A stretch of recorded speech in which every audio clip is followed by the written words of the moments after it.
Halo semuanya, apakah suaranya terdengar? Is that clear? Oke, boleh kasih reaction ya teman-teman kalau misalkan sudah loud and clear. Alright, thank you very much semuanya. Perkenalkan, nama saya Novita. I'm gonna be a moderator during this webinar session. Dan di sini kita buka sesi webinar malam ini yang bertema cara mencari supervisor PhD ke luar negeri dengan narasumber kita yang sangat keren yaitu Mr. Yusuf Al-Arif yang merupakan awardee PhD student di Lancaster University in the UK.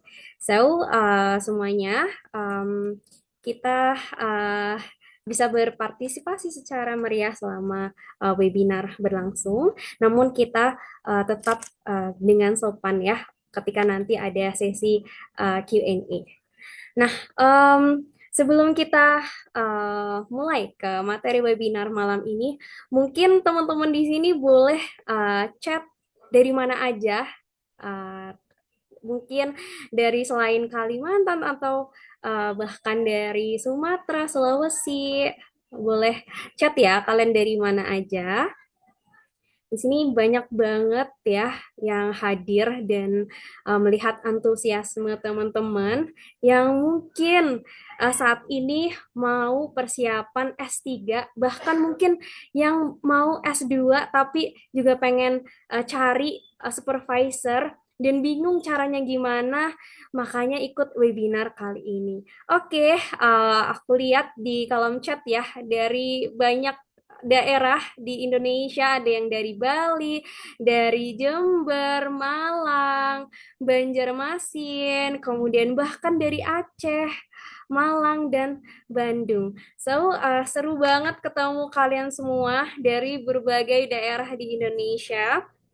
Uh, Mungkin tanpa berlama-lama lagi, kita dengar dulu ya sambutan dari founder English Banua, Mr. Nur Aprian. So the time is yours. Okay, good evening everyone. Welcome to our sharing session. Sebelum itu, I wanna say a lot of thanks ya to Mr. Yusuf. Terima kasih banyak sudah berkenan hadir ya pada kesempatan kali ini. Because our guest speaker right now is so special guys. Because Mr. Yusuf is the same city as just like me ya. Mr. Yusuf ini dari Kalimantan Selatan ya. Jadi biasanya kita ngundang webinar dari luar Kalimantan. Narasumbernya kali ini sangat spesial karena beliau dari Banjarmasin ya. Dosen ULM ya, Mr. Yusuf ya, if I'm not wrong ya. Anyway, Mr. Yusuf sekarang kalau boleh tahu ada di Banjarmasin atau masih di UK? Kalau sekarang lagi di Banjarmasin, nanti September awal insya Allah balik ke UK lagi. I see. Berarti kita ketemu ya, Mr. Yusuf. Iya, Kalau ada waktu ya, mungkin kita bisa ketemu ya. harusnya.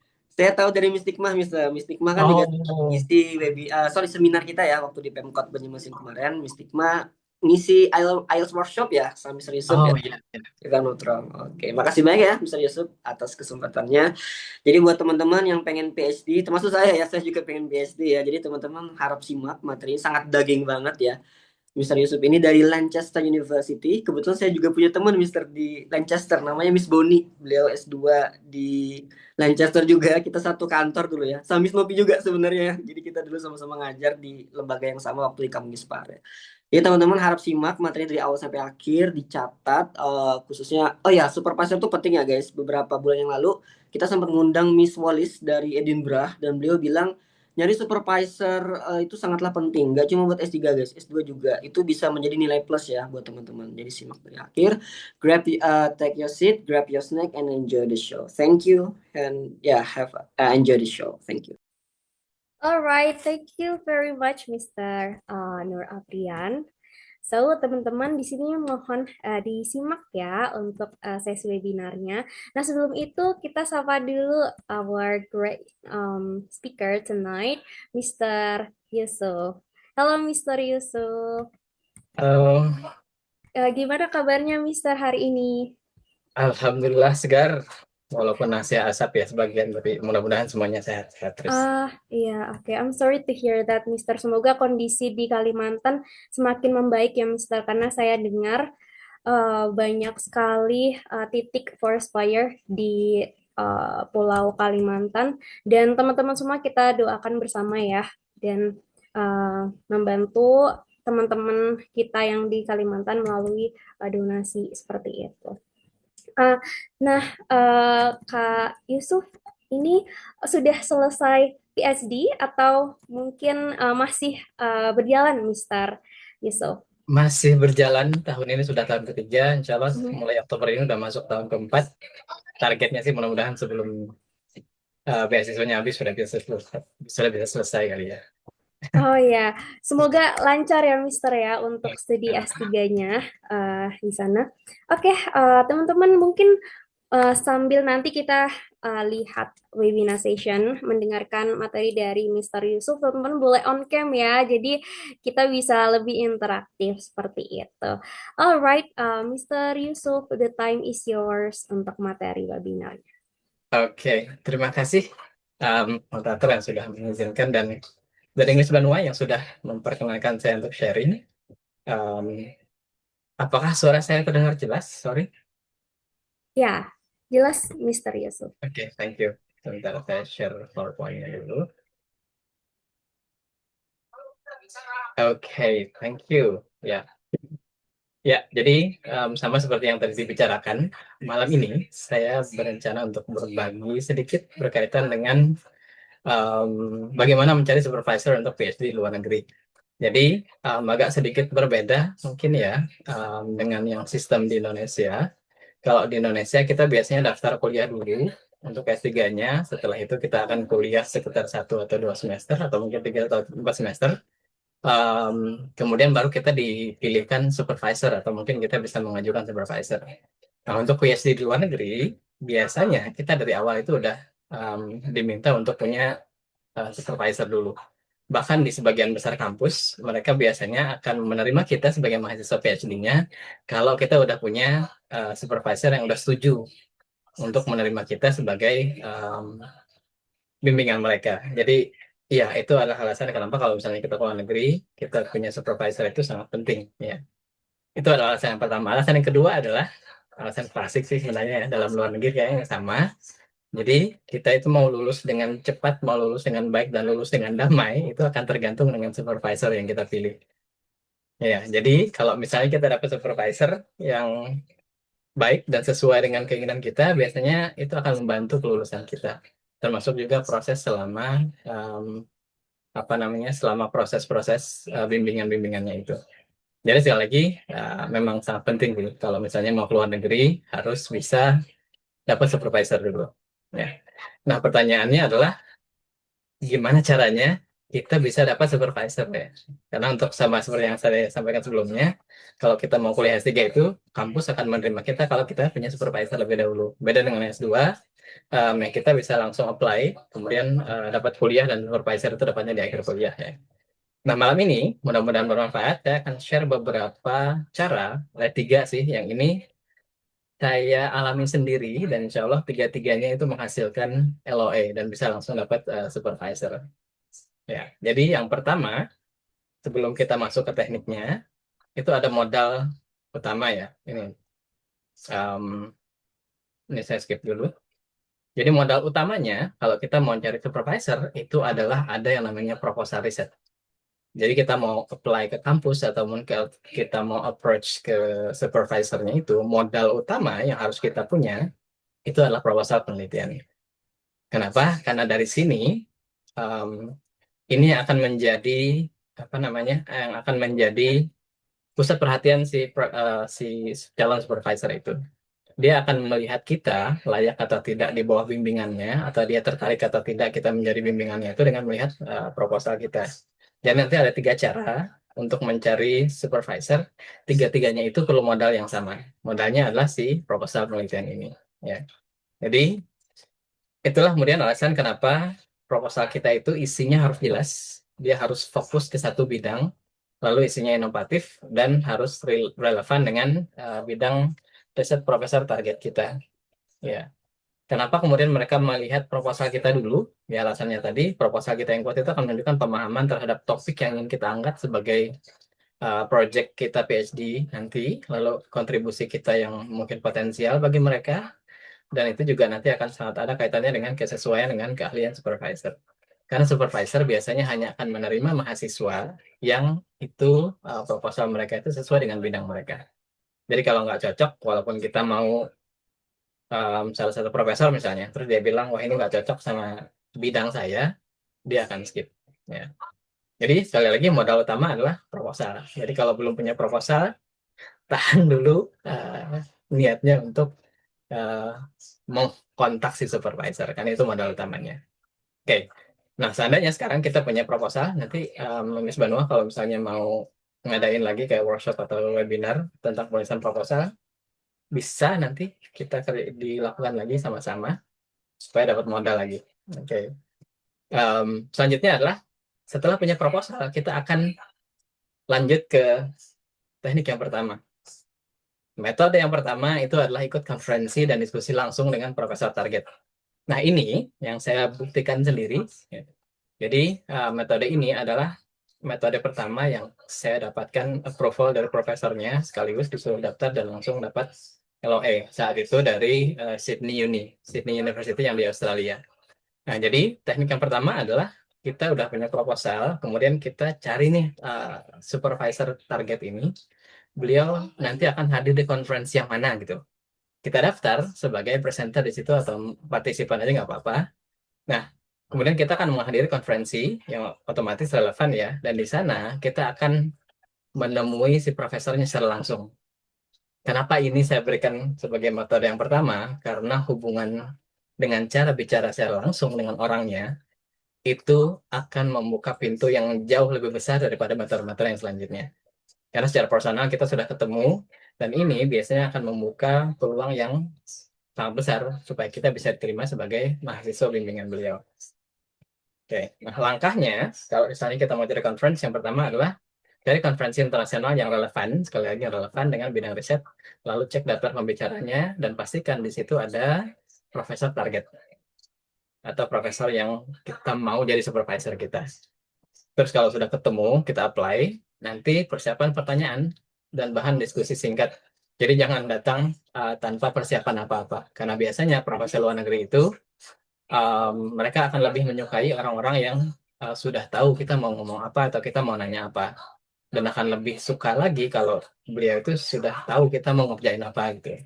Jadi siapkan bahan pertanyaan dan bahan diskusinya, termasuk yang riset kita maunya seperti apa. Ya.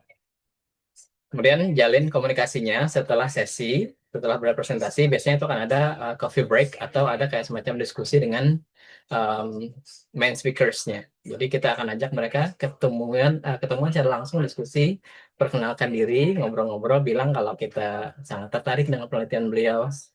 Jangan lupa sebutkan penelitian beliau yang kita sukai apa-apa aja, karena itu akan membangun kayak semacam ketertarikan dari supervisornya itu. Lalu setelah itu, bicarakan diskusi yang tadi sudah kita siapkan. Dan itu biasanya lebih enak lagi kalau itu di bagian coffee break-nya. Jadi ketika beliau duduk, itu biasanya pasti akan ada beberapa orang yang duduk dekat beliau.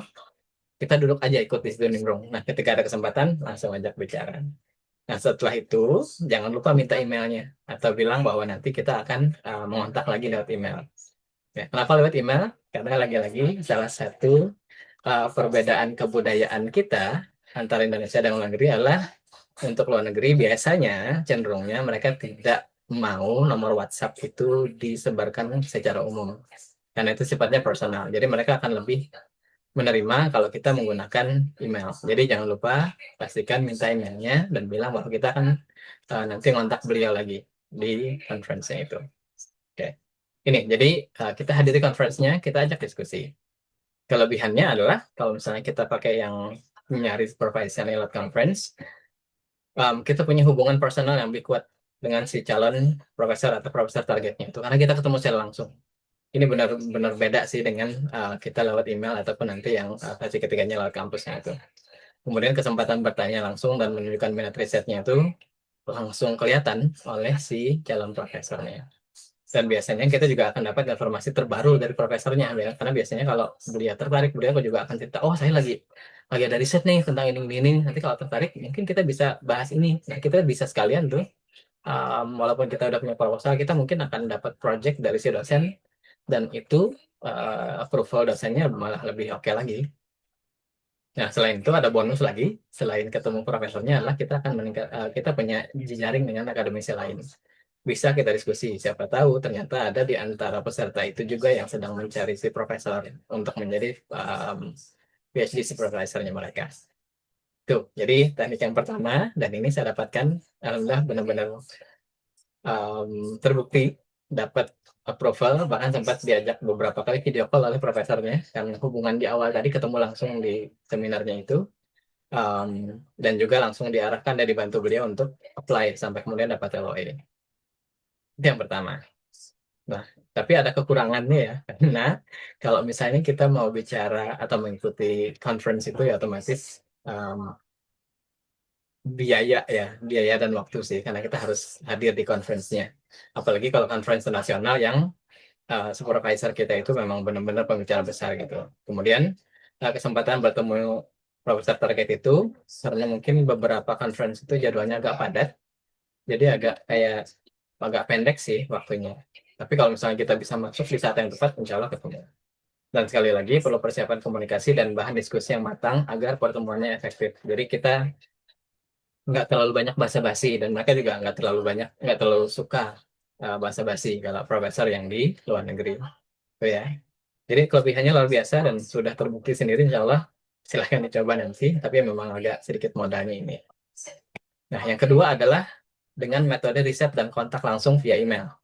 Jadi ini adalah yang kedua yang saya laksanakan, dan ini versinya um, contohnya saya dapatkan supervisornya atau si promotor itu langsung um, dari Edinburgh University, kemudian dari Deakin dan dari UMSW.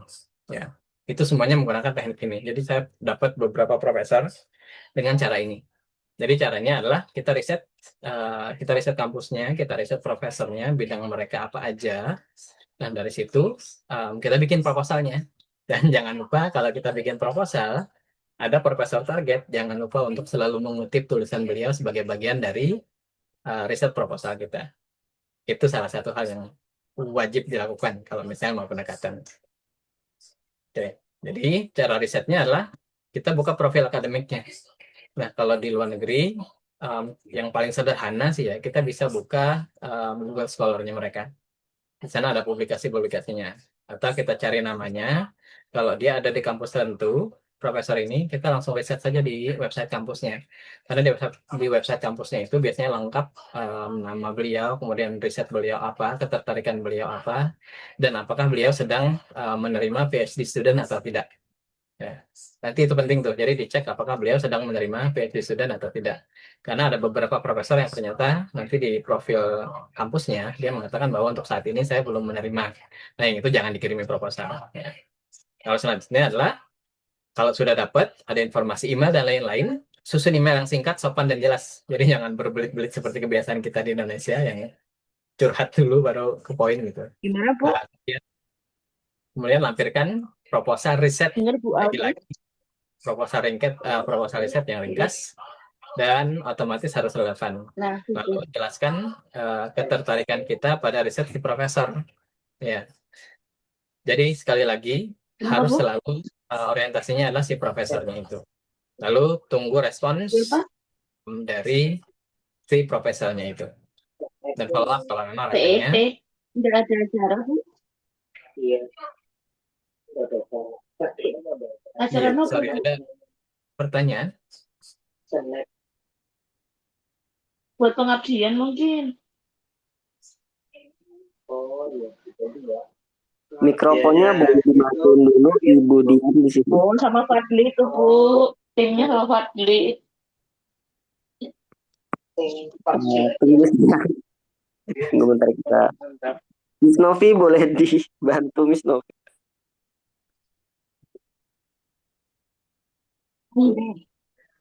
Kenapa? Aman kok, Bu. Boleh di mute Ibu Dian, Bu. Boleh di mute dulu, Bu, Oh, mikrofonnya. aman. Iya. Ini tuh bagus. Oke, ada iklan sebentar ya dari beliau tadi. Ya ini ya, jadi riset kemudian susun email lalu kirimkan ke apa namanya si profesor tadi. Ini adalah versi yang kedua. Jadi yang tadi kita ketemu langsung, nah yang ini kita riset lalu kita kirimkan email ke apa namanya ke si profesor tadi. Kelebihannya adalah kayak gini ya. Email itu gampang dan di luar sana kalau misalnya teman-teman mau apply itu banyak kok yang sharing-sharing template email untuk ke profesornya itu. Terus kelebihannya adalah dia gampang, lalu yang kedua adalah murah, gratis gitu ya. Dan memungkinkan kita banyak menjangkau profesor. Jadi kalau pengalaman saya pribadi itu juga nggak langsung sih yang lewat email ini. Saya mengirimkan belasan, 20-an mungkin kali ya. Jadi dari 20 emailnya itu ada yang dibalas, ada yang ditolak, ada yang diabaikan seperti ini. Ada yang diabaikan sama sekali, jadi tidak ada kabar. Dan itu sih kekurangannya kalau misalnya kita menggunakan email ini. Karena memang profesor-profesornya juga sekarang kadang memang mereka juga lagi sibuk ya. Jadi kelemahannya adalah karena kita lewat email ya, kalau mereka tidak membaca emailnya memang nggak bisa ketemu gitu. Ini adalah kekurangan yang ada di sini dan jadi kelebihannya sih kalau ketemu di si conference itu tadi. Ya, kemudian ini juga kurang efektif untuk membangun relasi personal yang kuat karena kita tidak ketemu langsung dengan si calon profesornya. Ya, bagi yang aktif akan sangat gampang sih ya, untuk membangun koneksinya, tapi tidak senyaman dan tidak segampang kalau misalnya kita menggunakan yang ikut hadir di conference tadi. Tapi ini kita bisa menggapai lebih banyak profesor karena kita sebar. Yang penting di setiap emailnya itu nanti sisipkan atau masukkan si proposal yang sudah kita susun. Nah, yang ketiga adalah ini juga saya dapatkan di beberapa kampus apply langsung lewat kampusnya. Tapi untuk yang ini versinya adalah modalnya sama, kita harus modal apa namanya harus modal penelitian. Dan yang ini kita harus menyiapkan track record kita di bidang penelitian. Biasanya mereka akan mengecek Google Scholar kita atau RCID kita untuk melacak publikasi kita atau tulisan-tulisan kita itu seperti apa gitu. Nah, metode ketiga berbeda dengan yang sebelumnya tadi kita mencoba kontak langsung dengan profesornya. Nah, yang ini kita langsung melalui kampus atau melalui agen. Ya. Jadi sama seperti tadi, sama seperti email, kita juga harus riset sih. Jadi kita buat daftar dulu universitas dan program PhD yang sesuai dengan yang kita inginkan.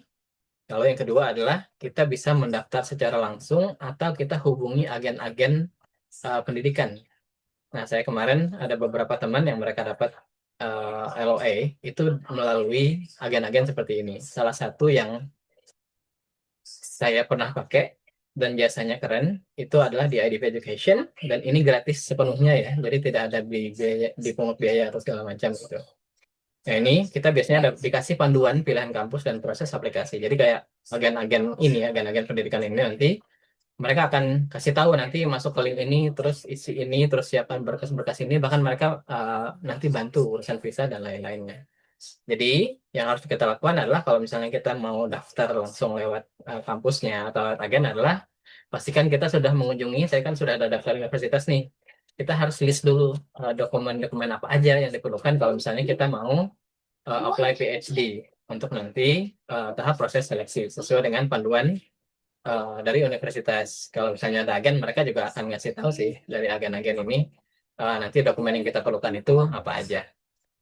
Ya, kelebihannya adalah karena ini kita dapat bimbingan, ya proses aplikasinya juga jadi lebih terstruktur dan kita punya panduan dari orang-orang yang mengerti bidang aplikasi-aplikasi ke universitas-universitas ya. Agen ini dapat mencarikan supervisor yang sesuai dan memperbesar peluang diterima serta mengurangi beban administrasi dan kesalahan dokumen karena mereka bisa bantu. Mereka bisa bantu untuk mengecek dokumen-dokumen yang sudah kita siapkan. Ini adalah kelebihan dan manfaat kalau misalnya kita daftarnya versi lewat agen. Saya dapat satu LOE dari sini. Nah, kekurangannya adalah kita tidak ada kontrol langsung terhadap komunikasi universitas ataupun melalui supervisor. Karena kalau misalnya kita lewat agen, mereka akan daftarkan lewat universitas, dan universitasnya itu akan mengontak supervisor. Mereka sendiri akan mengontak dengan bermodalkan proposal kita dan informasi diri kita yang diserahkan oleh agen-agen itu. Nah, kita nggak tahu nanti supervisornya dapat siapa gitu. Jadi tergantung apakah nanti profesornya itu lagi kosong dan menerima. Dan kalau misalnya ternyata nggak kosong, ya nggak jadi, kita nggak dapat itu gitu, nggak dapat supervisornya. Dan ini benar-benar kayak kita eh, menyerahkan proses supervisornya, pencariannya itu kepada universitas atau agennya. Kekurangannya kemudian adalah nggak semua universitas itu bekerja sama dengan agen pendidikannya. Dan sekali lagi adalah ada beberapa universitas walaupun dia kerja sama, Lancaster misalnya, mereka mereka kerja sama dengan agen pendidikan, tapi mereka kampusnya itu mensyaratkan walaupun dia pakai agen, kita harus sudah punya profesor dulu yang mau menerima kita. Jadi ada beberapa universitas yang mereka antara dia tidak kerja sama atau dia kerja sama, cuman kita harus sudah punya supervisor dulu. Jadi prosesnya juga tetap, ini adalah kekurangannya kalau misalnya kita daftar lewat kampus atau agen itu tadi. Ya, jadi masing-masing ada kelebihan dan kekurangannya. Kalau yang ini kelebihannya ya gampang, semuanya terstruktur dan kita punya pembimbing, sehingga dokumen-dokumen kita itu insya Allah lebih terarah. Jadi kemungkinan salah dokumen itu kecil banget kalau misalnya kita menggunakan lewat agen-agen ini. Nah, ini ringkasannya. Balik lagi, kalau misalnya kita mau daftar PhD, mungkin agak sedikit berbeda kali ya dengan daftar master. Modal utamanya kita harus sudah punya proposal riset ya. Karena ini akan jadi pusat perhatian si supervisor tadi. Kita pastikan topiknya jelas, nggak melebar ke sana kemari, kemudian inovatif, ada sesuatu yang baru di situ, dan yang pasti harus relevan dengan si profesor target kita. Lalu tadi ada tambahan agen, itu dapat membantu proses administratif dan aplikasi. Tapi di antara tiga itu tadi, kita pilih saja yang sesuai dengan kondisi. Kalau misalnya kita memang suka ikut conference, suka ketemu langsung dengan profesor, maka gunakan konferensi untuk membangun relasi langsung. Ya, lalu kirim email personal dengan strategi yang jelas dan sopan.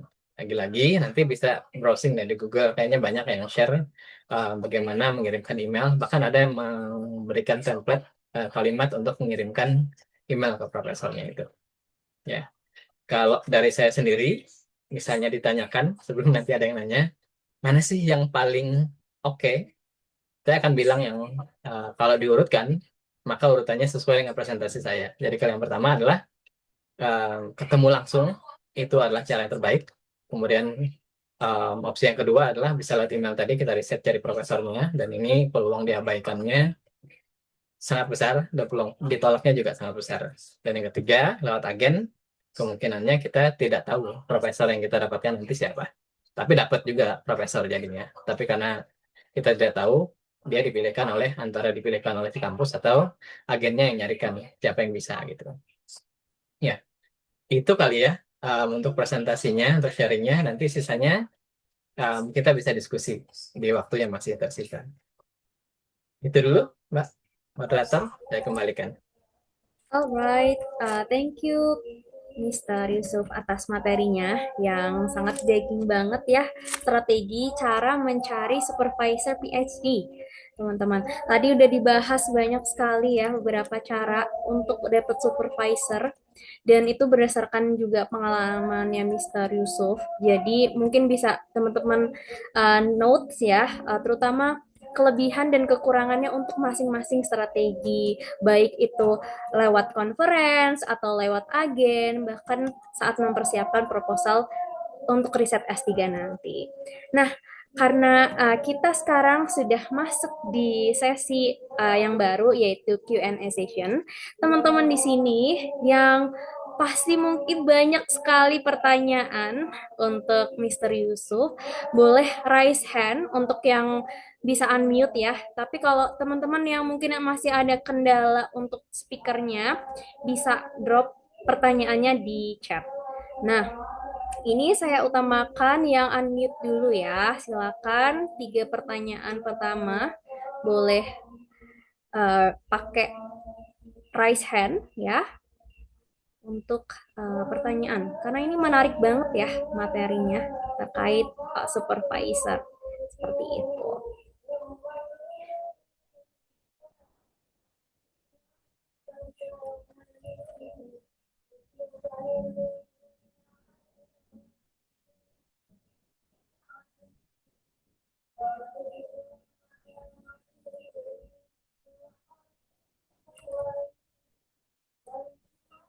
Oke, kita ada penanya pertama dari Miss Novi.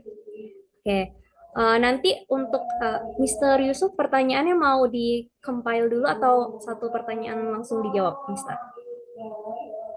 Terus satu nggak apa-apa sih, biar nggak terskip nanti takutnya ada yang ketinggalan. Oke, Mr. Yusuf.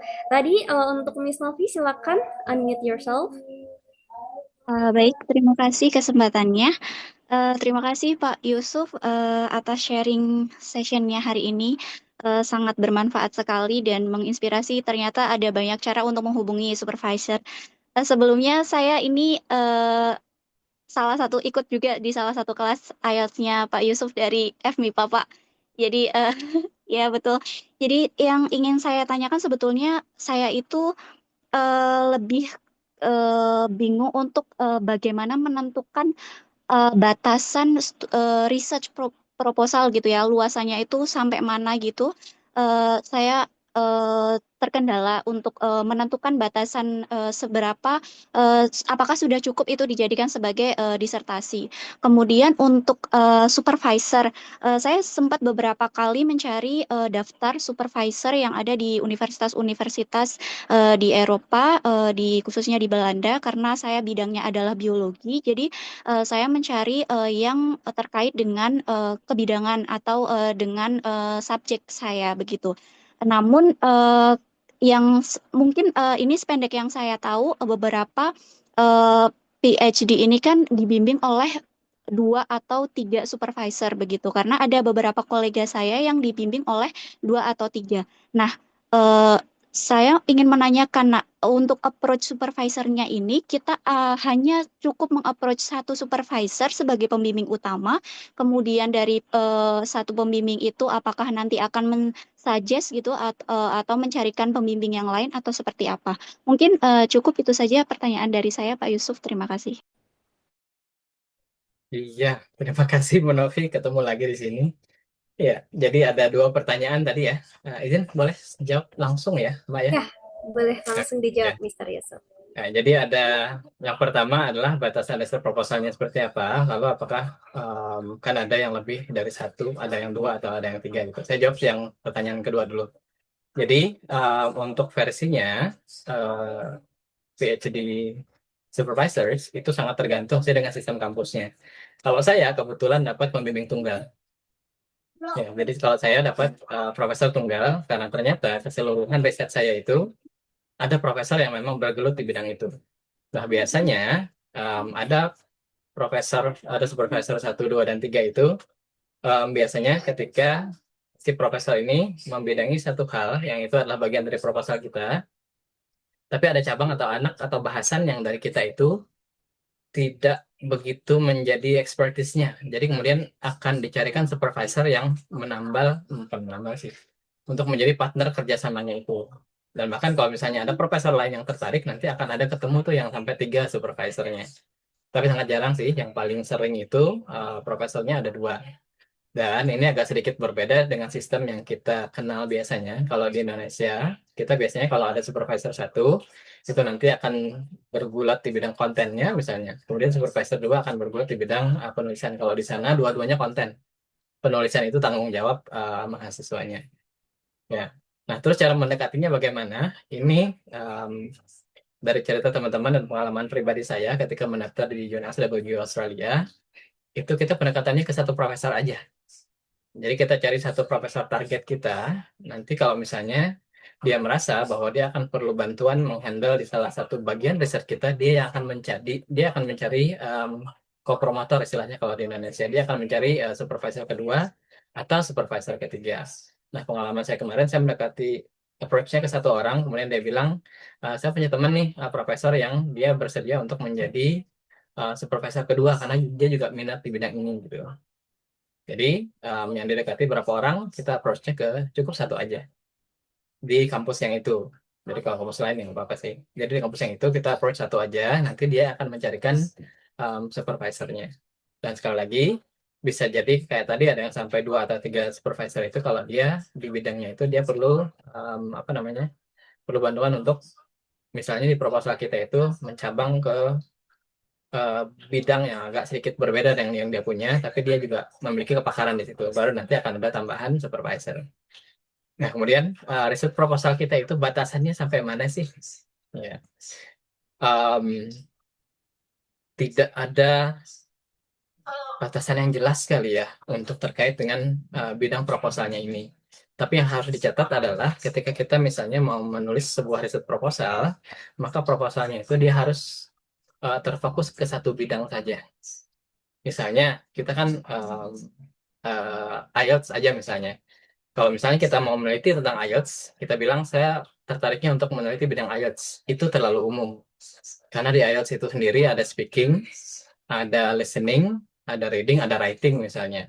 Nah, batasannya adalah usahakan topik kita itu tidak terlalu luas. Itu yang pertama. Dan yang kedua adalah dia tidak terlalu sempit sehingga tidak bisa dicari gap-gapnya lagi. Misalnya kita mau ambil listening, tapi listeningnya itu yang completion misalnya. Ya, itu udah terlalu spesifik. Nah, itu adalah batasan yang pertama. Jadi, jangan mengambil yang sifatnya terlalu umum, jangan mengambil yang sifatnya terlalu khusus. Terus yang kedua adalah pastikan di dalamnya itu ada inovasi atau ada gap-nya. Jadi, em, jangan mencari riset yang, wah ini lagi booming nih misalnya, lagi rame orang nulis tentang AI dalam pengajaran misalnya.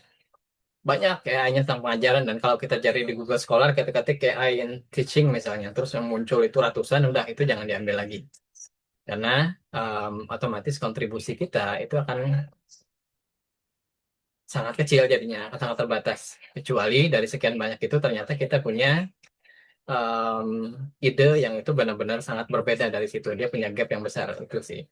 Ya, terus yang ketiga adalah jangan takut untuk mensubmit proposalnya. Jangan khawatir kalau misalnya proposal kita itu mungkin bagi kita silly ya istilahnya, kayak konyol gitu. Profesornya itu mereka akan mencari, yang mereka cari itu bukan proposal yang sempurna, mereka akan mencari potensi yang ada di proposalnya itu.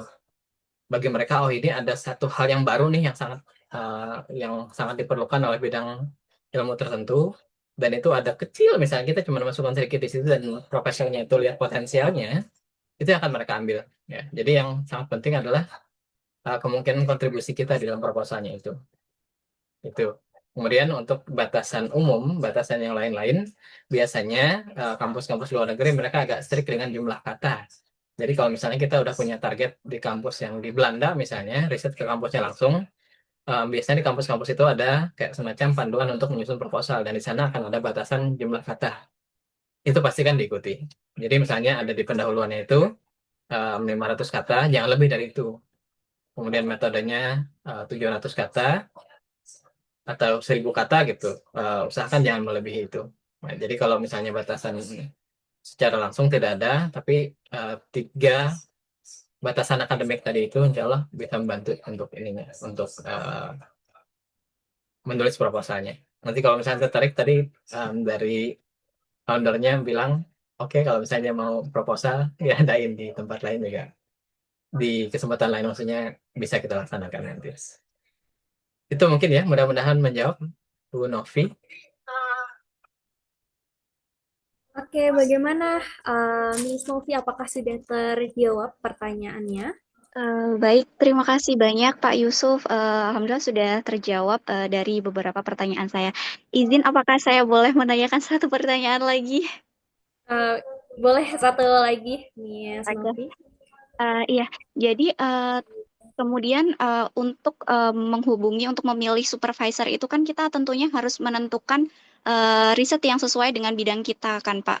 Nah, kemudian misalnya saya sudah mencari beberapa kandidat supervisor yang misalnya cocok dengan bidang studi saya, tapi ternyata riset yang beliau lakukan itu ternyata sudah 5 tahun belakang begitu. Jadi beberapa tahun ke depan itu sudah berbeda subjek yang diteliti gitu. Apakah kiranya itu menjadi masalah nantinya ketika saya tetap meng-approach beliau untuk menjadikan beliau sebagai supervisor, sementara risetnya sudah tidak lagi bergerak di bidang situ? Mungkin itu saja, Pak. Oke, baik. Terima kasih Miss Novi. Silakan Mr. Yusuf, pertanyaan tambahan ya dari Miss Novi. Iya, menarik ini dan ini benar-benar terjadi sih di antara teman-teman. Jadi ada mereka yang udah dapat nih kayaknya supervisornya, ternyata supervisornya itu sedang menggeluti bidang yang baru. Jawabannya adalah bisa tetap diajukan aja.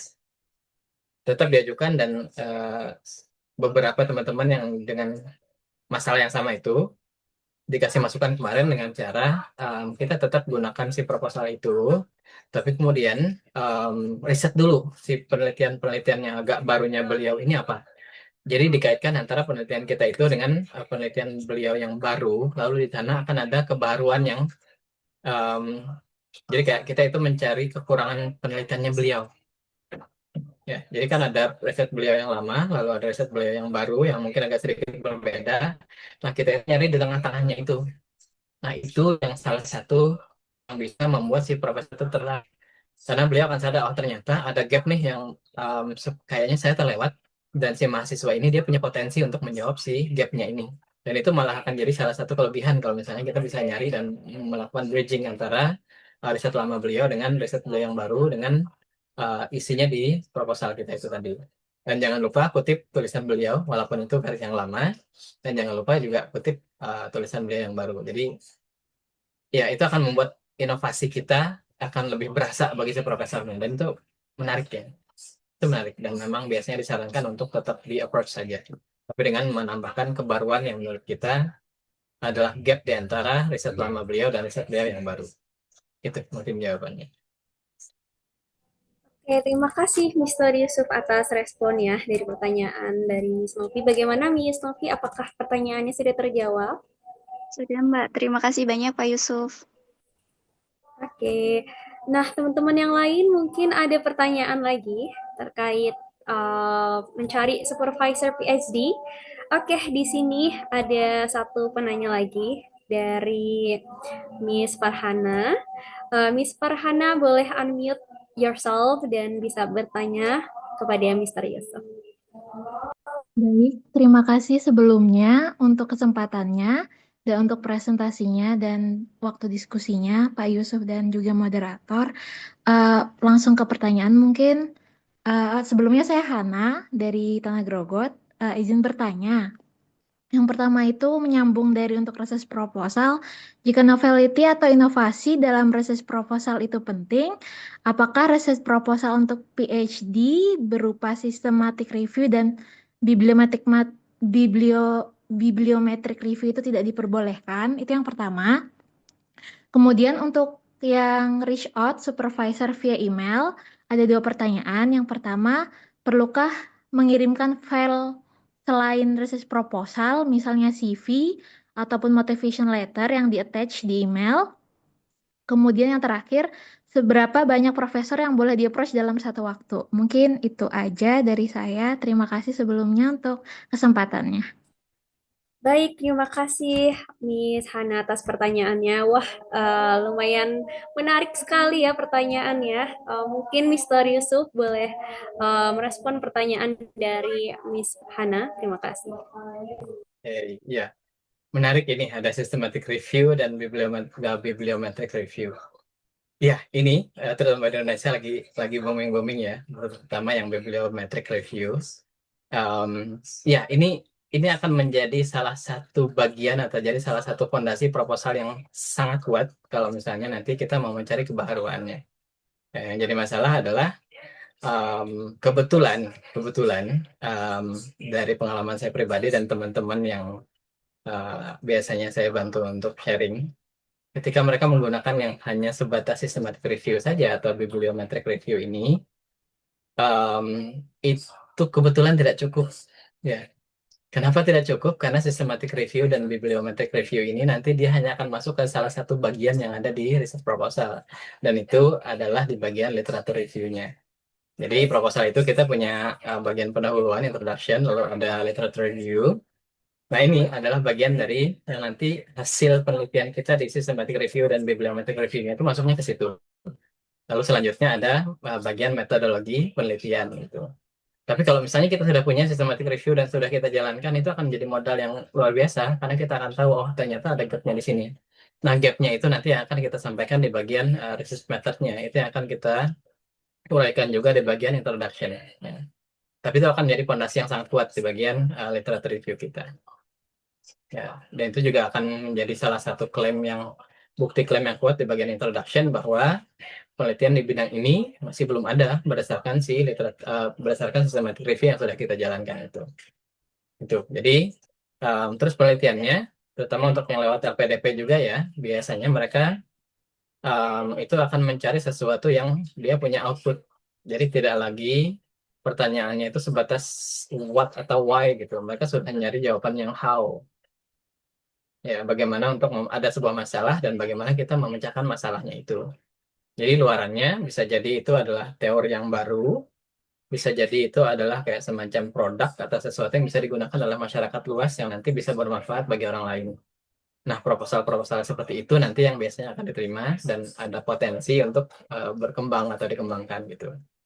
Nah, pengalaman saya pribadi, ini tambahan sedikit lagi, di bagian penelitian itu, untuk PhD saya sendiri dan teman-teman juga, mereka bilang mereka memang diminta untuk menghasilkan teori-teori baru atau produk-produk baru gitu. Jadi kalau systematic review kan kita hanya kita mengumpulkan nih orang-orang bikin apa, terus ada gapnya dan berhentinya di situ. Nah, gapnya ini nanti akan jadi fondasi kita untuk membuat proposal kita.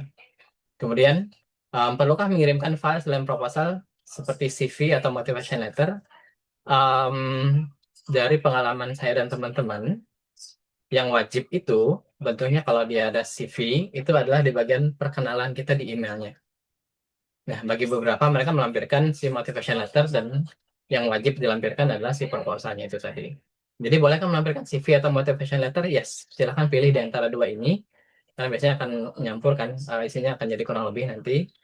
Pilih CV atau motivation letter plus proposal. Dan jangan lupa perkenalan di emailnya secara langsung. Terus pertanyaan yang ketiga adalah berapa banyak sih profesor yang bisa kita approach? Sebanyak-banyaknya. Lempar saja, kirim ke profesor-profesor dengan catatan jangan kirimkan approach atau email yang sama ke lebih dari satu profesor di jurusan atau kampus yang sama. Ya, jangan kirimkan misalnya saya mau ke Edinburgh Uni nih di bidang ini misalnya, saya kirimkan langsung ke beberapa profesor yang sama di prodi yang sama. Please don't do that ya. Karena mereka akan tahu bahwa kita tidak mencari profesor, tapi kita mencari mana yang mau menerima kita. Jadi mereka akan lihat kita tidak sedang mencari profesor, tapi sedang mencari mana yang mau menerima kita, dan mereka cenderung untuk menolak yang kayak gitu-gitu. Jadi kalau itu beda kampus, sebarkan saja, kirimkan saja sebanyak-banyaknya. Jadi insya Allah nanti akan ada hasilnya. Ya. Itu ya, mudah-mudahan terjawab 3 pertanyaannya. Ya, Baik. terima kasih banyak. Oke, sudah terjawab ya, Miss Hana, untuk ketiga pertanyaan yang tadi. Ya, Terima ya. kasih. Baik, terima kasih Miss Hana. Terima kasih juga Mr. Yusuf atas responnya yang sangat detail tadi ya untuk 3 pertanyaan yang menarik dari Miss Hana. Nah, ternyata antusiasme teman-teman masih sangat membara ya. Kita ada lagi satu penanya dari, I don't know whether she or he though. Let's call Miss or Mr. Bas here. You can unmute yourself dan bisa bertanya kepada Mr. Yusuf. Okay, it's Mr. anyway. Hello, Alright. Mr. Mr. Yusuf. Halo, selamat malam. Thank you for the time. Saya mau kebetulan barusan lagi ngintip LinkedIn-nya Mr. Yusuf dari Prodi Linguistics. I am also from Linguistics dan kebetulan fokusnya di political discourse dan sociolinguistics. Nah, saya mau menanyakan terkait ini, Mr. Yusuf. Kemarin jadi tahun ini saya tuh apply PhD di London itu dengan pendanaan dari Leverhulme Trust gitu. Dan itu sangat kompetitif. Jadi kebetulan nggak dapat waktu itu beberapa bulan lalu. Dan kebetulan saya apply di kampus S2 saya di London dan PhD-nya juga kebetulan kampus saya waktu itu kedapetan dana hibah dari Leverhulme Trust itu dan apply juga gitu dan waktu itu saya minta surat rekomendasinya dari supervisor saya yang kebetulan dia juga ada di project tersebut gitu. Nah, setelah saya gagal untuk dapat kesempatan PhD tersebut, supervisor saya waktu itu what do you call it, like offered me to have one-on-one dengan beliau dan waktu itu kita membahas soal project tersebut gitu. Nah, setelah beberapa saat how should I say it? Like setelah ngobrol dengan beliau, terdapat kesimpulan bahwa beliau itu menyarankan untuk mencari dana PhD lain gitu istilahnya karena memang Leverhulme Trust itu memang sangat kompetitif di UK dan waktu itu memang kuotanya cuma diambil 2 orang waktu itu gitu. Nah, yang saya tanyakan adalah dari respon beliau, saya tuh jadi kepikiran gitu. Apakah ketika kita apply PhD itu kita harus secure funding dulu atau pada dasarnya kita bisa nebar jaring aja dulu gitu. Like we send our proposals gitu ya di kampus-kampus yang kita mau datengin dan baru nanti fundingnya itu menyusul gitu. Dan apakah kalau kita sudah securing funding itu kesempatan untuk profesornya bilang yes itu lebih besar atau it's gonna be the same gitu.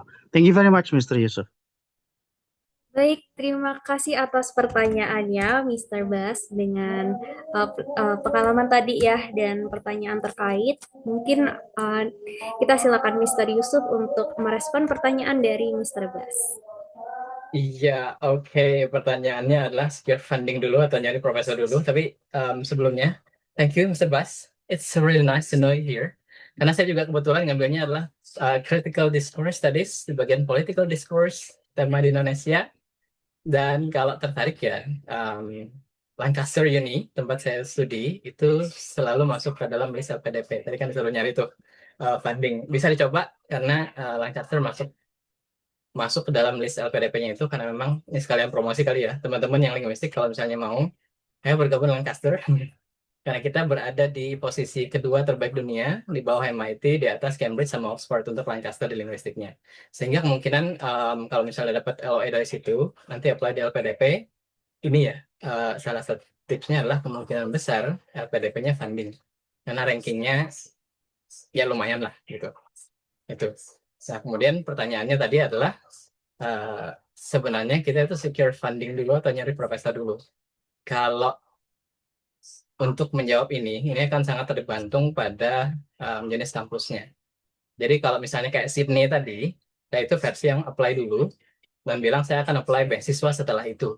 Profesornya tetap mau dan langsung di-approve karena memang beliau sangat tertarik dengan proposal saya saat itu. Lalu kemudian saya dapat LOE, sayangnya LOE-nya itu muncul setelah yang di Lancaster ini, sehingga akhirnya itu saya tolak. Nah, setelah ditolak, beberapa bulan kemudian mereka mengirimkan saya formnya adalah form beasiswa pembiayaan dari kampus, Mr. Bas. Jadi, untuk jawaban yang pertama, apakah kalau misalnya kita punya funding dulu itu kemungkinan yang lebih besar, itu akan sangat tergantung kepada kampusnya. Ya, kalau contoh di Sydney Uni, mereka tidak mengutamakan itu. Mereka malah menawarkan beasiswanya setelah kita dapat LOE itu. Tapi di beberapa kampus seperti kayak di Deakin dan di UNSW atau beberapa kampus di London, kemungkinan besar kita akan diterima ketika kita punya funding itu sangat besar. Terutama di kampus-kampus Inggris ya. Karena saat ini kondisi politiknya agak bergejolak dan mulai beberapa tahun lalu itu international student itu drop sangat jauh. Sekitar 50%, hampir 50% katanya international student itu jatuh. Dan kampus-kampus di Inggris itu mereka mencari mahasiswa karena mereka juga perlu funding. Jadi beberapa teman-teman yang mereka sudah punya kepastian beasiswa itu di accept. Ya. Nah, di dalam kasus yang seperti ini, secure fundingnya benar-benar memang utama sih karena mereka nyari uang ya. Selain nyari mahasiswa, mereka juga nyari uang dan itu tidak bisa dipungkiri. Jadi bisa dapat profesornya dengan lebih cepat karena dia bilang saat itu saya udah punya beasiswa nih, tinggal nyari kampusnya. Mereka kampus juga sangat support dan profesornya bilang oke, saya juga lagi kosong dan dapat gitu. Jadi nyari funding dulu atau profesor dulu tergantung. Jadi kalau misalnya ternyata kampusnya sudah established, kondisi keuangannya oke, mereka tidak mengutamakan kita punya funding. Tapi kalau targetnya misalnya kayak di daerah UK dengan posisi mahasiswa yang drop seperti saat ini, funding itu akan sangat membantu untuk kita dapat LOE dan juga dapat si profesor. Itu terbahas mungkin ya. Baik, terima kasih Mr. Yusuf atas responnya. Mr. Bas sudah terjawab ya pertanyaannya tadi. Jadi itu bergantung lagi dari kampusnya ya. Kalau misalkan kampusnya udah sangat top, mungkin mereka juga bahkan menawarkan beasiswa. Jadi bisa dilakukan dua-duanya. Oke, terima kasih Mr. Yusuf atas responnya. Dan kita masih ada penanya lagi. Apakah masih aman Mr. Yusuf untuk melanjutkan diskusi? Oke, terima kasih atas responnya. Kita ada penanya lagi dari Mr. Arifin. Mr. Arifin Sulaiman. Nah, Mr. Arifin boleh sekali untuk unmute dan menanyakan pertanyaan seputar supervisor kepada Mr. Yusuf. The time is yours.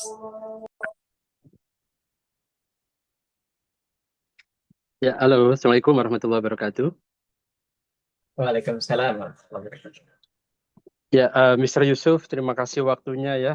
Malam-malam sudah barengin kita, malam mingguan lagi nih. Ya, Mr. Yusuf, saya dari Kalimantan ya, Mr. Yusuf. Jadi memang kartu seperti cuma karena ini di luar Mohon maaf, Mr. Arifin, sepertinya sinyalnya berkendala ya. Ya, halo, apakah sudah jelas Oke, ya? sekarang sudah jelas. Boleh diulang untuk pertanyaannya? Ya, sorry mungkin karena kita di Kalimantan lagi biarpet ini. Jadi sinyalnya kurang bagus memang. Ada kebakaran lahan juga di sini memang ya, di Kalimantan gitu. Jadi kita karena faktor pekerjaan pinginnya itu ngambil PhD itu di universitinya di mungkin katakanlah misalnya 3 tahun ya, 1,5 tahunnya di Indonesia, 1,5-nya di luar negeri. Nah, apakah bisa seperti itu, Mister? Karena supaya pekerjaan kita tidak terhambat yang di Indonesia. Nah, itu tipsnya seperti apa? Thank you, Mr. Yusuf.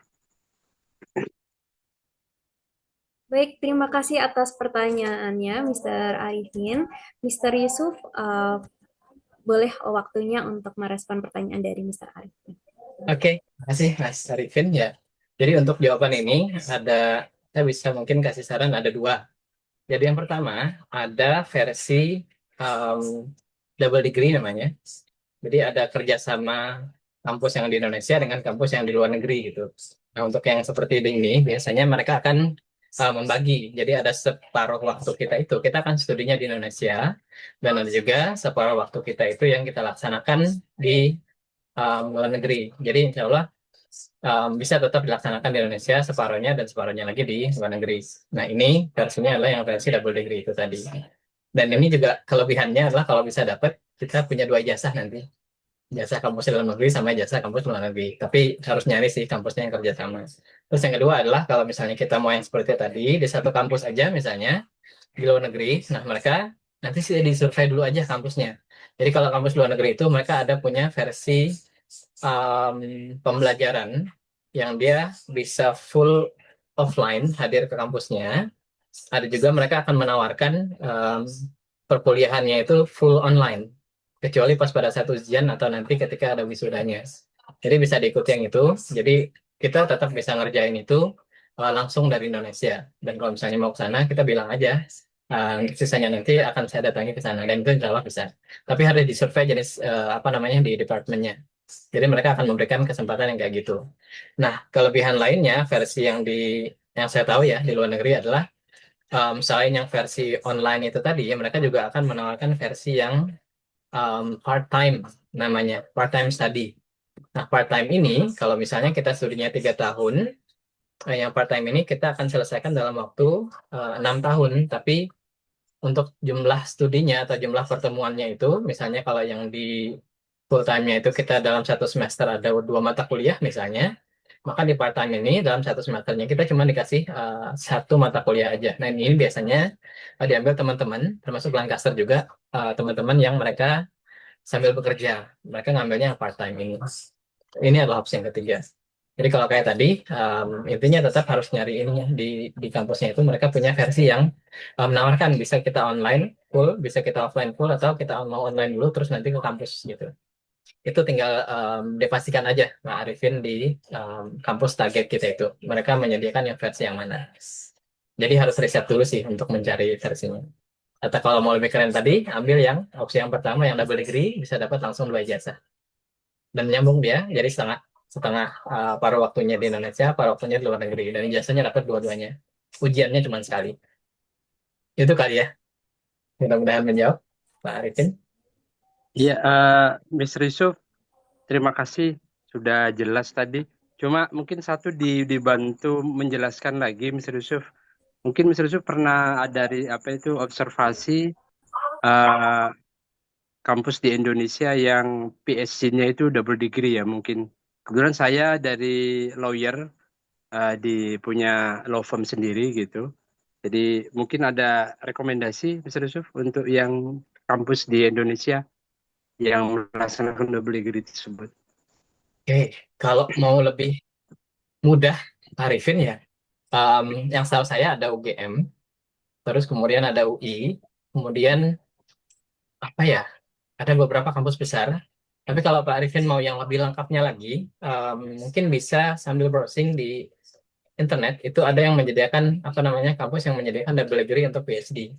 Di beasiswa, salah satunya di Indonesia juga, dari versi LPDP, salah satunya ya, mereka juga menyediakan beberapa kampus yang dia bilang ini masuk ke dalam double degree. Jadi kita tinggal buka aja nih panduannya, Pak Arifin, nanti list kampus double degree gitu. Biasanya udah lengkap di situ dan kita udah bisa langsung milih yang mana yang sesuai dengan kita. Karena di list yang beasiswa kayak misalnya di LPDP itu, mereka mencantumkan kampus double degree-nya, kampus yang Indonesianya apa, kemudian kampus yang di luar negerinya apa, dan jurusannya apa gitu. Mereka punya daftarnya, bisa langsung dicek di sana, Pak Arifin. Baik, Mr. Yusuf, terima kasih. Sehat selalu ya. Terima kasih. Amin. Sama-sama, dan sehat terus, Pak. Baik, terima kasih atas pertanyaannya Mr. Arifin dan responnya yang sangat baik dari Mr. Yusuf untuk tadi ya yang ditanyakan Mr. Arifin terkait double degree ya. Nah teman-teman yang lain yang mungkin juga sambil kerja seperti tadi Mr. Arifin dan kerja di Indonesia ingin double degree, boleh mencari tahu informasi-informasi terkait double degree di top university in Indonesia dan juga salah satunya di LPDP ya, barangkali dia masih membuka untuk double degree seperti itu. Oke, apakah ada pertanyaan lagi dari teman-teman semua yang masih ada di Zoom ini? Oke, kami tunggu ya untuk pertanyaannya. Oke, teman-teman boleh cek juga link yang baru saja di-share oleh Mr. Yusuf. Di situ untuk kebetulan ini double degree ya, LPDP ternyata masih buka ya, Mr. ya, untuk double degree sendiri ya. Masih LPDP juga masih buka, dan nanti yang menariknya adalah di panduannya LPDP mereka biasanya menyediakan list kampusnya. Jadi kita udah langsung tahu tuh, kalau misalnya kita nggak mau lihat LPDP, kita udah punya daftar kampus double degree-nya dan jurusannya apa aja. Jadi mereka bisa ngasih informasi yang cukup lengkap buat kita. Oke, baik. Terima kasih atas informasinya. Nah, teman-teman boleh dicek ya daftar university yang dia termasuk list di LPDP untuk double degree tersebut. Oke, we still have one more penanya di sini, ada Miss Sukmawati. Oke, Miss Sukmawati, you can unmute yourself. The floor is yours. Oke, terima kasih. Selamat malam, Mr. Yusuf. Mungkin pertanyaannya berkaitan, langsung aja mungkin ya. Berkaitan dengan tadi kan ada beberapa cara untuk kontak supervisor ya. Salah satunya adalah dengan menggunakan email. Nah, cuman kan tadi Mr. Yusuf mengatakan ada beberapa resiko kalau melalui email gitu ya, entah ditolak atau diabaikan. Nah, semisal kalau kita sudah melihat semua riwayat penelitian, kemudian fokus bidang profesor tersebut itu sudah sangat cocok dengan kita. Nah, berapa lama kita bisa menunggu waktu misal bahwa, oh kita diabaikan emailnya dan apakah kalau misalnya kita sudah menemukan waktu bahwa, oh, kita sudah menunggu terlalu lama, apakah boleh meng-email kembali profesor tersebut karena memang sangat tertarik dengan profesor tersebut? Karena kan kebetulan saya di bidang kesehatan ya, Prof. Jadi kadang-kadang memang kita itu kalau sudah ada ketertarikan di satu bidang, kita akan mengejar terus untuk itu karena memang mau fokus di penelitian itu. Mungkin seperti itu. Terima kasih. Baik, terima kasih atas pertanyaannya, Miss Sukmawati. Mr. Yusuf, the time is yours untuk menjawab pertanyaan dari Miss Sukmawati. Iya, terima kasih Mbak Moderator, Mbak Ibu Sukma. Jadi pengalaman saya dan teman-teman untuk kalau profesornya memang nanti mereka membalas itu rentang waktunya adalah kalau yang paling cepat itu dalam waktu 2 atau 3 hari mereka sudah reply. Tapi kalau yang mereka sedang sibuk biasanya itu sekitar 2 sampai 3 minggu ya. Atau nanti kalau misalnya mereka sedang on leave atau sedang cuti, biasanya mereka akan memberikan kayak semacam auto reply. Nah, kalau auto reply itu biasanya mereka kan memunculkan nih, saya akan bisa dihubungi lagi nanti sekitar tanggal ini. Nah, itu akan menjadi panduan buat kita untuk menghubungi lagi. Jadi, kalau misalnya yang ada auto reply itu dulu, dia bilang misalnya nanti akan bisa ketemu, misalnya kita email sekarang, terus dia bilang bisa di email lagi, bisa dikontak lagi bulan Oktober, kita akan kirim ulang lagi, di email lagi aja. Itu nggak apa-apa. Terus, berapa lama kita harus nunggu? Jadi, normalnya itu sekitar 1 sampai 3 minggu, diundur-undur paling lama sekitar sebulan. Ya. Jadi kalau misalnya setelah sebulan belum ada belum ada respon, itu kalau kita biasanya ada 2 versi cara mengatasinya. Yang pertama adalah satu kita email lagi seperti yang ditanyakan tadi untuk memastikan apakah memang kita minta kepastian apakah mereka beliau ini bisa nggak sih menerima kita atau tidak. Terus versi yang kedua, yang ini biasanya akan dapat jawaban yang lebih pasti. Caranya adalah kita dari riset nih, kita tahu beliau dari kampus mana gitu dan dari jurusan mana. Jadi alih-alih kita ngontak beliau untuk yang kedua kalinya, kita mengontak saja kontak person dari departemen tempat beliau mengajar. Bilang saja bahwa sebelumnya saya perkenalkan diri, kemudian ada intention untuk lanjut S3 dan sebelumnya kita sudah mencoba mengontak si Profesor A, namun kebetulan sampai saat ini masih belum ada respon. Jadi kita minta saran atau minta masukan atau minta bantuan lewat admin di jurusan atau departemen tempat beliau mengajar itu. Nah, ini biasanya mereka akan ngasih tahu, oh beliau ternyata sedang tidak menerima, atau beliau sedang cuti, atau beliau sedang sibuk sehingga memang dalam beberapa bulan ini sedang terlibat project misalnya, tidak bisa buka email. Nah, versinya itu tadi. Jadi kalau misalnya ditunggu, ya kita sekitar sebulanan. Itu setelah sebulan, entah kita nanti meng-email lagi si profesornya, entah kita kontak langsung ke departemen tempat beliau mengajar. Dan itu biasanya mereka responnya lebih mereka lebih responsif sih untuk gitu kali ya. Mudah-mudahan membantu untuk jawabannya. Terima kasih. Baik, terima kasih atas pertanyaannya dan juga jawaban yang detail sekali dari Mr. Yusuf. Nah, teman-teman yang lain, apakah masih ada pertanyaan yang bisa ditanyakan? Mungkin kita diskusinya bisa sampai 8.30 maksimal ya, teman-teman. Yang nggak bisa unmute, yang ada terkendala sinyal, boleh drop pertanyaannya di kolom chat. Seperti itu.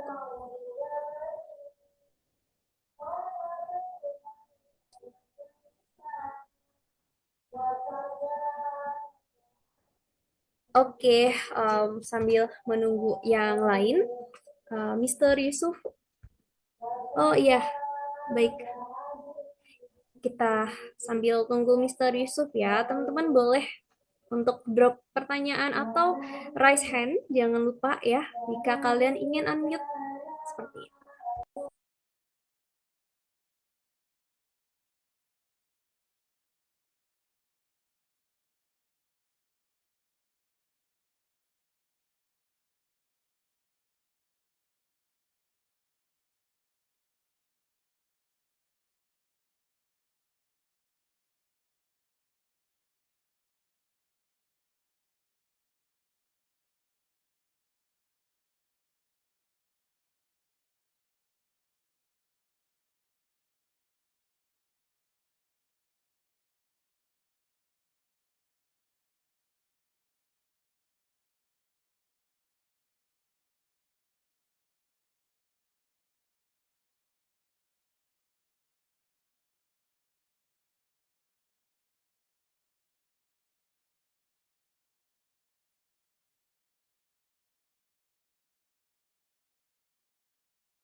Iya, mohon maaf kendala sedikit ternyata.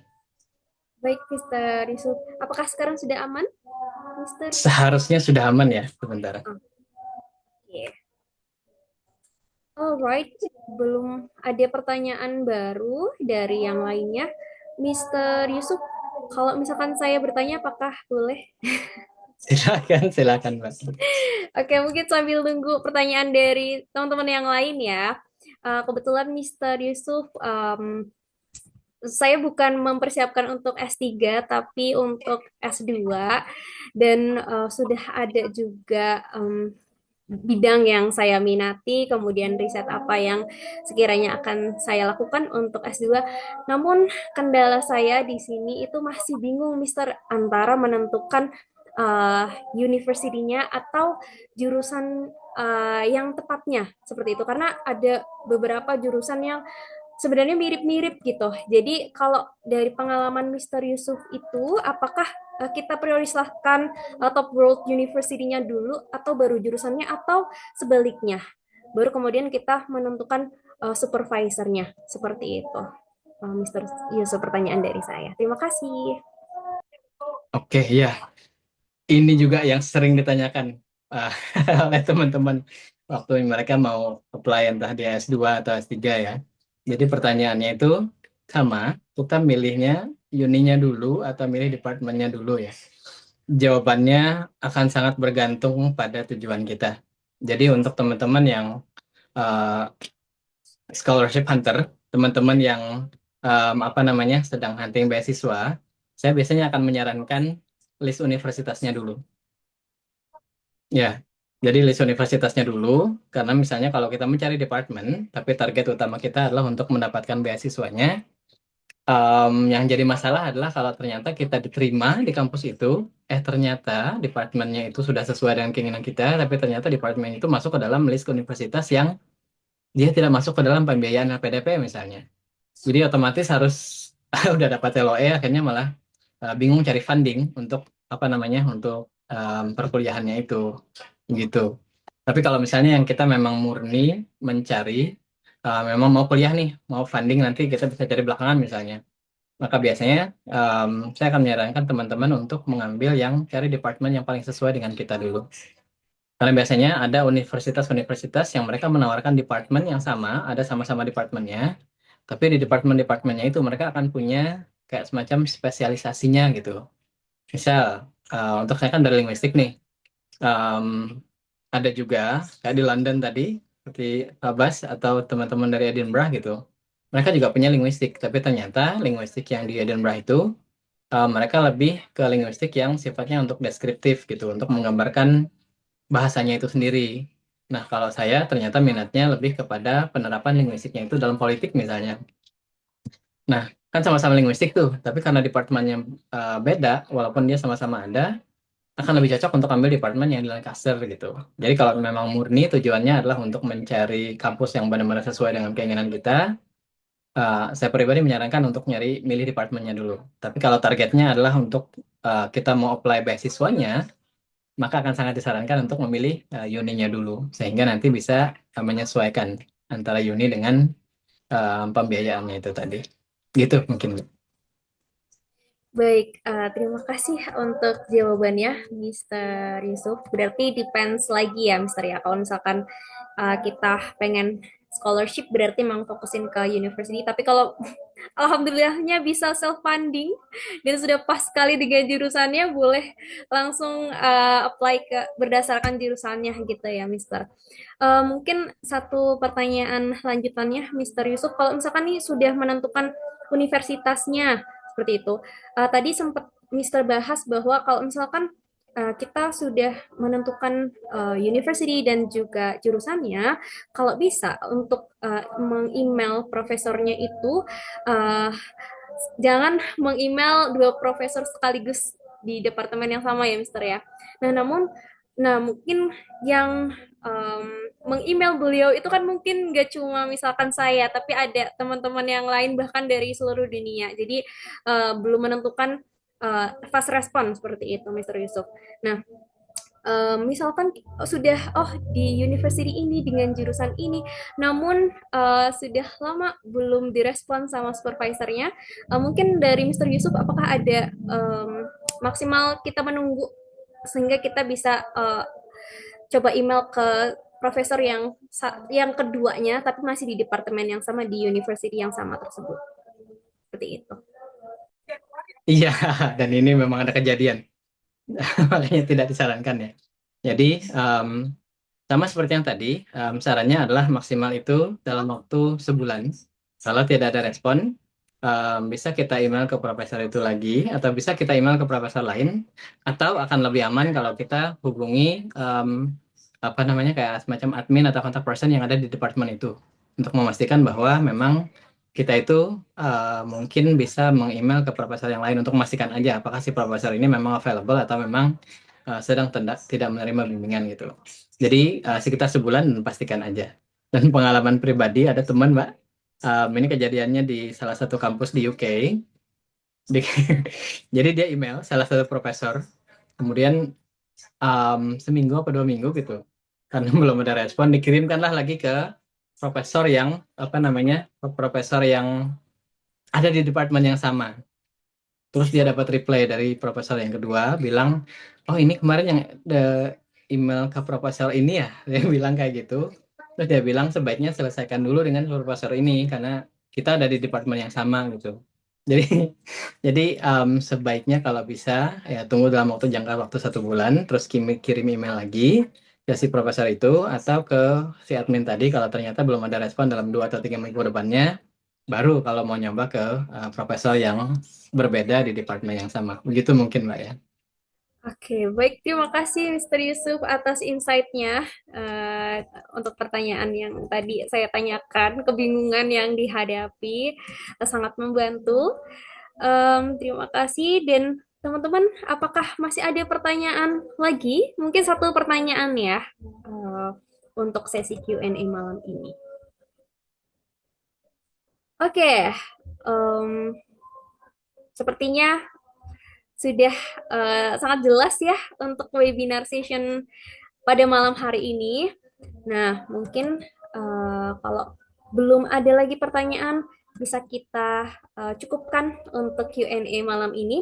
Tadi Mr. Yusuf sempat send email ya. Nah, teman-teman, apakah aman Mr. untuk meng-email Mr. Yusuf untuk bertanya mungkin? Atau ada Instagram mungkin Mr. Yusuf untuk teman-teman reach out kalau misalkan ada pertanyaan begitu?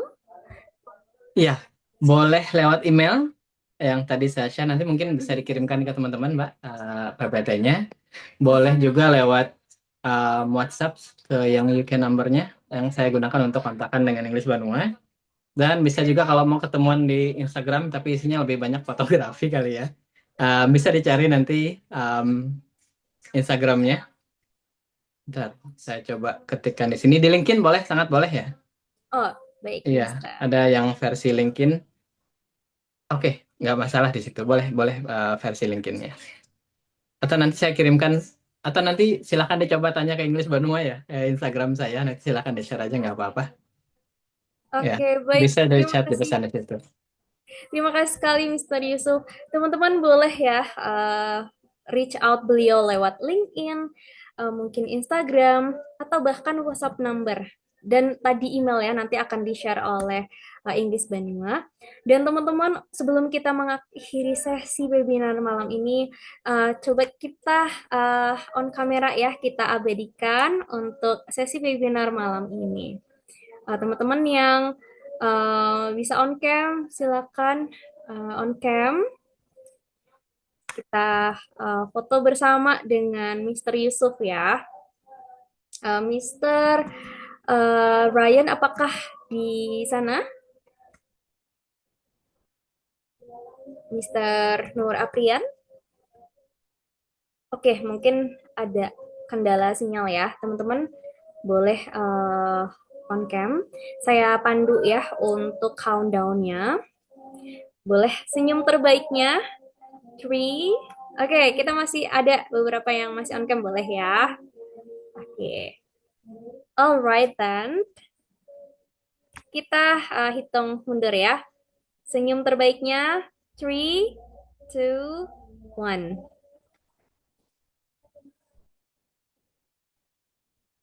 Oke, sekali lagi ya, teman-teman.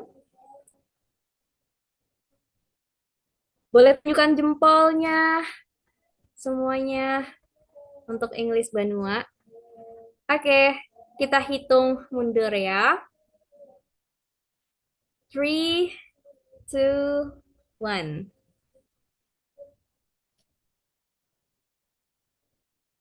Oke, terima kasih semuanya untuk malam ini dan juga terima kasih atas waktunya Mr. Yusuf yang sudah meluangkan waktu dan berbagi banyak sekali insight terkait mencari supervisor.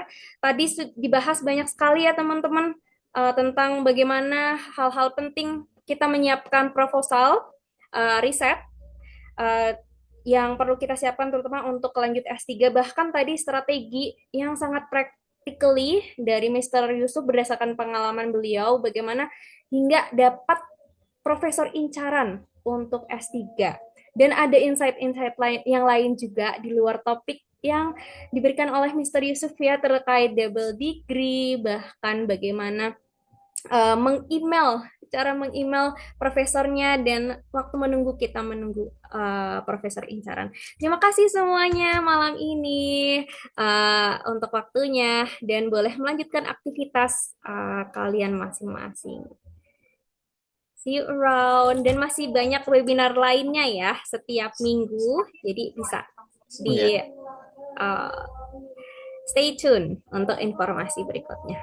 Iya, thank you. Dan untuk yang mau reach out saya, kalau mau nyari saya bisa lewat Irfan juga dari sini nih. Baik, Mister.